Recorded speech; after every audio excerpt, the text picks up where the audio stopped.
It doesn't matter if they're talking about a family sedan, a workhorse pickup or the latest supercar.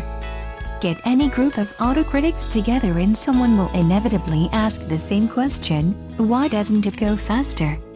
So far, only Subaru has been bold enough to answer.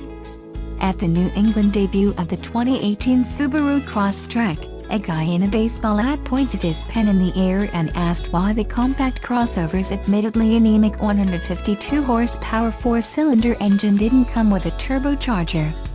Couldn't Subaru add one and give the car some much-needed passing power on the highway? Sure we could, Subaru spokesman Dominic Infante said. But we're already selling every car we can make. It's true. Crosstrek sales have risen every year since the car's 2013 introduction, when it was called the XV Crosstrek, and more than two-thirds of Subaru owners buy another Subaru when it's time to get a new car. You don't mess with that kind of success, which is why Subaru's complete overhaul of the 2018 Crosstrek ended up looking and acting a lot like its predecessor. Yes, the car structure is all new, it's stiffer, for improved safety and handling, but you'd have to park it next to an older car to spot any meaningful differences. To find out why it's such a fan favorite, I put a 2018 Crosstrek through its paces in the suburbs and cities of Massachusetts, where there are so many Subarus these days that they seem to outnumber available parking spaces. I stopped asking why it didn't go faster, and I started asking Crosstrek owners why they loved their cars. And, aside from some qualms about the bright exterior color palette, they all love their cars. As it turns out, Crosstrek owners don't care about looks or 0 to 60 mph times. They care about all-wheel drive, 8.7 inches of ground clearance, 29 miles per gallon combined fuel economy, a starting price under $22,000, and 55.3 cubic feet of cargo space with the rear seats folded down flat. In real-world terms, that means the Crosstrek will give you a commanding view of the road, squeeze into tight spaces and fit all your camping gear, but it won't guzzle gas or get stuck in a snowbank. And since it shares most of its exterior lines with the Impreza hatchback, it looks more like a car than an SUV. Unlike the Spartan Subarus of yore, the 2018 Crosstrek has an upgraded interior and even comes with some useful, affordable tech. Apple CarPlay and Android Auto are standard, so you can plug in your smartphone to replace the Crosstrek's clunky navigation and entertainment touchscreen with familiar apps from your smartphone. Yeah, the Crosstrek lets a lot of harsh engine noise into the cabin, but you can always turn up your favorite playlist on Spotify. Optional eyesight costs just $1,395. It adds automatic emergency braking and adaptive cruise control, so the Crosstrek can automatically follow the car ahead when you're stuck in traffic.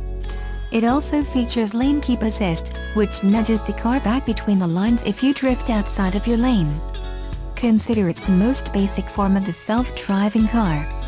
The Crosstrek might be sluggish on the road, but the return continuously variable transmission, CVT, makes the 2018 respond to pedal inputs more predictably than its predecessor. The CVT costs $1,000 extra, while a 6-speed manual is standard. Steering and handling are also crisper than in the outgoing model, although both are still tuned more for comfort than sportiness. Crosstrek really shines off the beaten path. I drove both the Crosstrek and the Toyota Corolla down the same muddy dirt road at 35 mph, back to back. While the Corolla transmitted every rattle and bounced straight into the passenger cabin, the Crosstrek's suspension absorbed every bump and rut. Whenever wheel starts to slip, Subaru's all-wheel drive system sends power to the wheels that still have traction. In trickier situations, you'll want to engage X mode. It takes over brakes, throttle, transmission, all-wheel drive system and vehicle stability control to help the Crosstrek surmount awkward terrain or keep it from getting stuck on a unplowed back road on a snowy night. If you want a more engaging driving experience from a car-based crossover, The Volkswagen Golf Alltrack costs a bit more but also offers additional cargo space, quicker acceleration and more nimble handling. And if you want an inexpensive crossover with an off-road heritage, the redesigned Jeep Compass is a good choice. Still, I predict that most compact crossover buyers will continue to flock to Subaru dealers. That's because the Crosstrek stays true to its original formula, even after a host of updates. Yes, it's based on a series of practical compromises, and you'll never confuse it for a performance car or a true off-roader. But unless you're a picky automotive journalist, the plucky Crosstrek probably has everything you need in a car. Available on the 2018 Nissan Rogue SL as part of the Platinum package, the function is engaged through a 2-button operation. What can ProPilot Assist do for you? Well, it maintains lane control while keeping a set speed and a set distance to the vehicle ahead. It can navigate stop-and-go traffic, and assist steering, braking, and acceleration for single-lane highway driving. The limitations are obvious, but on the flip side, ProPilot Assist works from 0 to 90 mph, which is 5 miles per hour more than the highest speed limit in the United States, Texas State Highway 130. The Rogue isn't cheap when equipped with the said system, retailing at $31,060 for the SLFWD and $770 for the Platinum package. The new Rogue SLAWD is $1,350 more expensive. Customers who couldn't care less about the self-driving technology will be happy to find out the Rogue continues to offer great value, with the entry-level SFWD kicking off at $24,680 minus the $975 destination and handling. And beyond ProPilot Assist, the US spec counterpart to the European X-Trail welcomes an extensive list of updates, including improved phone connectivity. One additional USB port and Apple CarPlay and Android Auto are standard on all trim levels. The SV adds the motion-activated liftgate as standard, and the SL boasts intelligent cruise control, intelligent lane intervention and automatic emergency braking with pedestrian detection, as well as lane departure warning. Optional packs were revised too, as was the color palette. For 2018, the Rogue can be had in Scarlet Ember and Midnight Pine. Details on the SV Hybrid and SL Hybrid will be released at a later date. The ICE-only model, meanwhile, soldiers on with a 2.5-liter 4-cylinder power plant with 170 horsepower and 175 pounds-ft harnessed by a continuously variable transmission.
Nissan will make its ProPilot Assist technology available on its most popular car in the US. While the 2018 Leaf was announced as the first Nissan to get ProPilot Assist, that model won't be available in the US until February. Therefore, the 2018 Rogue will be the first to get what is the company's platform for future self-driving technology. ProPilot Assist in the Rogue is a Level 1 self-driving system, allowing the vehicle to control speed, distance from other cars, and keeping the car in the intended lane with minimal input from the driver. Cameras detect lane markings at highway speeds, and then adaptive cruise control, lane keep, and blind spot detection systems keep you in that lane until you deliberately change lanes. I've tried ProPilot Assist in both a prototype Rogue and an early production 2018 Leaf. While the Rogue detected the lanes on a Los Angeles freeway mostly accurately, and proved to help reduce the stress of weekday traffic, the Leaf was less reliable. But even with that, ProPilot Assist is one of the best Level 1 systems offered on a mainstream vehicle, putting it in the reach of consumers who don't want to spring for the more advanced systems on a $100,000 Tesla or Mercedes-Benz, for example. It's notable that Nissan has put the system on its most popular car in the United States. The Rogue is the 5th best-selling vehicle in the country through September of this year, and nearly 330,000 of them were sold in all of 2016. A Nissan USA spokesperson told The Verge Rogue customers are more likely to be in the situations where ProPilot Assist is most effective, long periods of highway driving with occasional congestion. The Rogue's popularity also helps spread word of the technology faster, Nissan said. Future Nissan models will get it, but the company hasn't given a timetable for that. What Nissan has given a timetable for, however, for expanding ProPilot's abilities. The company said earlier this year it wants to add steering, braking, and accelerator assistance for multi-lane highway driving within 2 years, rather than the single-lane system that it is now. And in 4 years, it will add city driving abilities. ProPilot is also expected to be the basis of the driver assistance systems offered in future Renault and Mitsubishi models, as well. For 2018, it will be available on the most expensive Rogue SL with the available premium package, which Nissan says should start at around $35,000.